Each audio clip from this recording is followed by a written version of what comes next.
Alex Rawlings became Britain's most multilingual student in 2012 when he won a national competition which tested his fluency in 11 different languages. At the time, he was studying German and Russian at Oxford University. Originally from London, Alex has lived in Germany, Russia, Hungary, and Spain, and he has gone on to learn more languages since he graduated.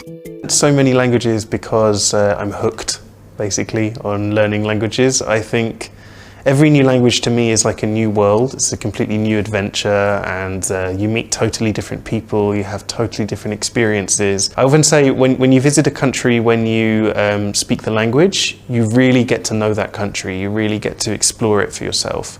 But when you visit a country and you don't speak the local language, you're relying on other people to explain what's happening to you.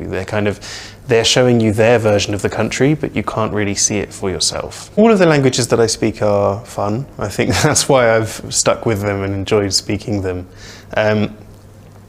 I think I have the deepest emotional connection with Greek because my grandmother was from Greece, and so we use Greek in my family as well, and I've heard it ever since I was a child.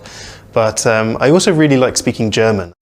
There are so many languages that I would love to learn in the future. As I said, I'm hooked, so I'm very interested in Chinese at the moment. I work with someone from China who's teaching me little bits, and I think it's really cool when I hear her speaking to her family or friends on the phone in Chinese and think, wow, wouldn't it be really awesome to speak that? I organise an international conference for polyglots every year, which moves countries. So last year it was in Iceland, and this year it's going to be in Slovenia. So I'd like to learn some Slovene as well before we go there for the week.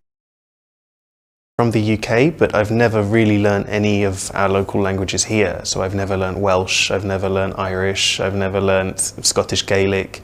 And I went to Wales recently and loved that we had everything in 2 languages. You walk into the supermarket and you see all these languages everywhere. And I think it would be really cool to learn a language which is very close to where I live and that I could use. So I'd love to learn Welsh one day too. The challenge for me for learning a new language was with Russian. There were a number of things that I wasn't expecting to be hard that were. For example, there's a whole new alphabet, which it's not too different to English, you get used to it, but when you're trying to learn a word, it's just an extra barrier to memorizing that word. First having to read it and understand what all of the letters mean, and then having to actually memorize it. So there's that extra layer there. Technology has been an amazing resource for me, especially when I was growing up actually with YouTube and things like that. I was able to sort of come home from school and immediately immerse myself in this world of another language. I could just watch videos in different languages all evening, and it was like I was there. It was like I was living in the country. So the internet has brought all of those cultures much closer to me and made them much more accessible. And since then, I think there's now a lot of technology out there to help you learn vocabulary or to teach you grammar. As well as learning languages himself, Alex has also taught intensive language courses.